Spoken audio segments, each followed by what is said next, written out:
Então, obrigado, Raul.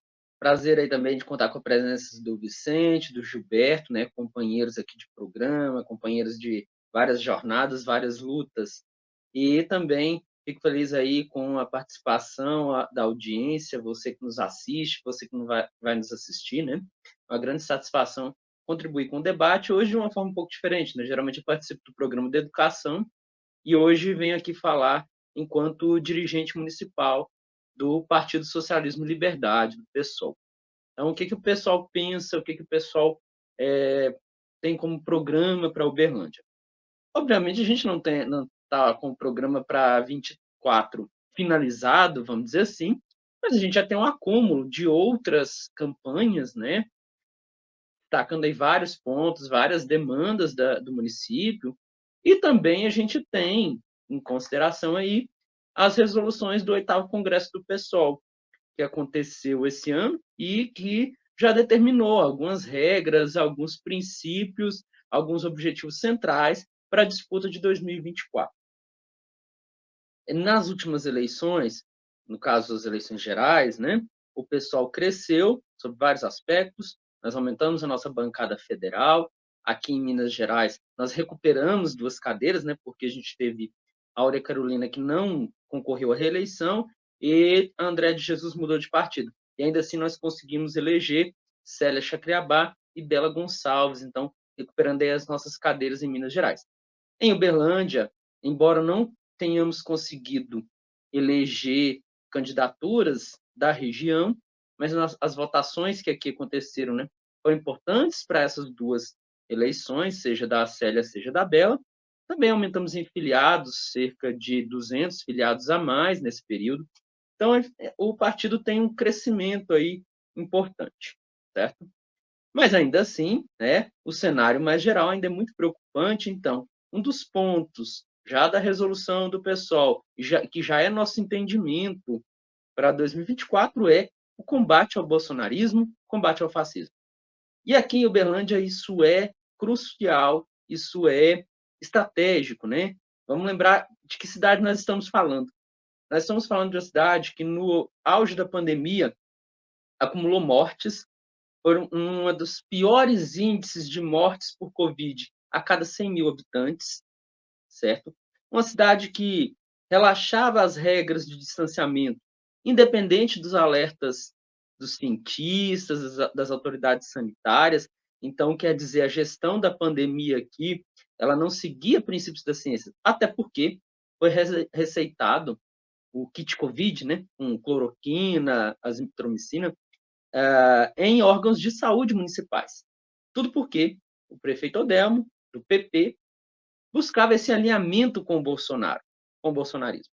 Então, em prol de estar alinhado com o bolsonarismo, né, a gente teve essa gestão desastrosa da pandemia, com recordes de mortes, e até então a gente não tem nenhuma autoridade responsabilizada por isso, e o Odelmo ainda levou de lavada, né, a eleição de 2020. Né? Então, ganhando em primeiro turno, desculpa, com ampla votação e elegendo uma Câmara muito favorável a ele. Então, voltando à necessidade de combater o bolsonarismo, a gente teve também outros momentos muito dramáticos, né?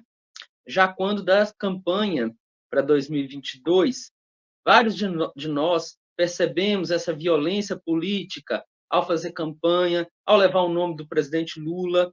Então, a gente teve aí pessoas que trabalhavam nas campanhas recebendo agressões verbais ou até mesmo agressão física, a destruição de materiais de campanha de diferentes candidatos e candidatas do campo majoritário.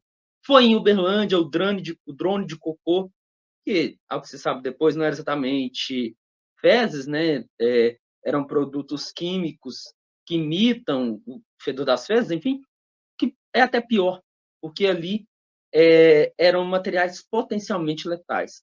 Então, foi aqui nessa cidade que a gente teve esse episódio lamentável, né, do drone arremessando produto químico contra a população que veio assistir o presidente Lula, certo? Foi uma das cidades com um dos acampamentos golpistas mais duradouros, com participação de autoridades locais presentes, né? Tirando foto, postando e tudo mais. E um dos últimos acampamentos golpistas a ser desmontado. Então, é por tantas situações que a gente vê o quanto que o bolsonarismo ainda é muito incidente. E finalizando, né?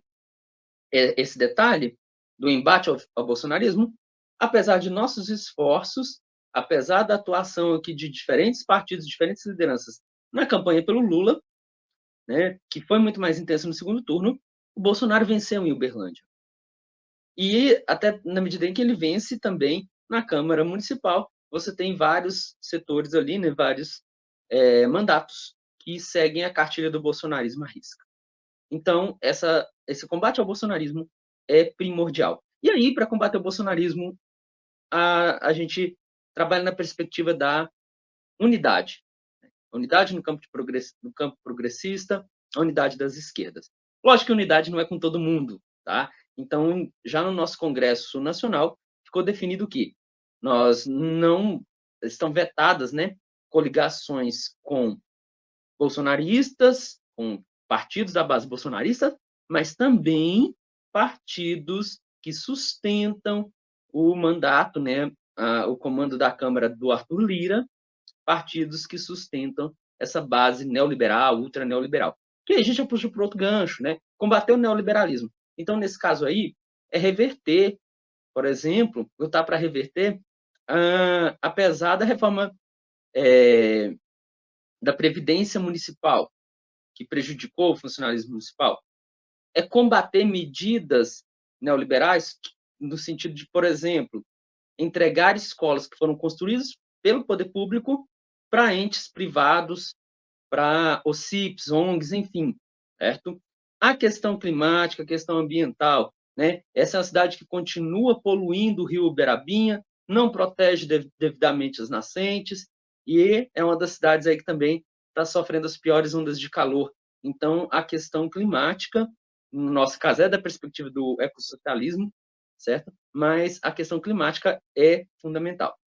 E assim, tantas várias áreas, né? O direito à cidade é uma cidade com muito pouca possibilidade de lazer, por exemplo, lazer, esporte, cultura, para os grupos de menor renda, para as pessoas sem poder aquisitivo. Então, praças nos bairros mais afastados, ou nem foram construídas ou ficam abandonadas, né? Não tem a devida manutenção, por exemplo, certo? No campo do combate às opressões, essa é uma cidade que aprovou um projeto proibindo discutir gênero nas escolas, certo? Lógico que projeto inconstitucional, né? Apesar de sancionado pelo prefeito, está suspenso e deve cair a qualquer momento, porque é inconstitucional. Mas ainda assim, sinaliza a força e a agressividade dessa extrema-direita na cidade. Né? E aí não se trata de discutir identidade, né? É muito mais amplo que isso. Então, quando a gente já rascunhava o nosso programa, pensávamos a questão LGBT do ponto de vista permanência na escola. Então, a evasão de pessoas LGBTs nas escolas é altíssima. E às vezes são rejeitados ali, ou foram expulsos de casa, então não tem essa logística, né, de casa, trabalho, escola, acabam abandonando, né? Também pensar a questão da formação, do acesso ao trabalho para essas pessoas, que é um dos pontos para a dignidade dessas pessoas. O atendimento mais qualificado no SUS para pessoas trans, precisam transicionar, precisam fazer acompanhamento hormonal. Da mesma forma, o combate ao racismo, a gente teve, né, ataques ao congado, né, pessoas arremessando água, objetos dos prédios aqui de Uberlândia. A gente vê que é uma cidade que tem também essa tensão da questão racial. Então, pessoas não toleravam nem a simples manifestação do congado, que é tradicional, que é ligado ao catolicismo, né, e também a sincretização, sincretismo religioso no nosso país, certo? A gente também tem muito que avançar em termos de acessibilidade. Ainda é uma cidade hostil às pessoas PCDs, certo? No quesito também da violência de gênero, né? Violência que se expressa na política também, porque a gente teve aqui vereadoras, principalmente vereadoras progressistas do campo da esquerda, recebendo ameaças, recebendo e-mails misóginos, LGBTfóbicos, com ameaça de estupro corretivo, porque é algo que ataca ali na individualidade, né, no corpo dessas mulheres, que coloca esses corpos à disposição dos ideais, enfim, das pautas progressistas. Da mesma forma, é uma cidade que tem investido muito em obras, que a gente pode dizer faraônicas, né? Mas que são sempre muito concentradas na região central. Então, toda essa infraestrutura de asfalto, esgoto, ela ainda deixa muito a desejar nas regiões periféricas. E, para encerrar, a questão da habitação. A gente não teve moradia popular construída pelo poder público municipal nos últimos anos. E a gente tem, por exemplo, a ocupação Fidel Castro, que já tem vários pré-requisitos para ser uma região legalizada, mas aí fica nessa situação ainda imprevisível, né, em que se pode até correr o risco de um despejo daquela população. E não é vontade política da atual prefeitura resolver regularizar Fidel Castro, por exemplo.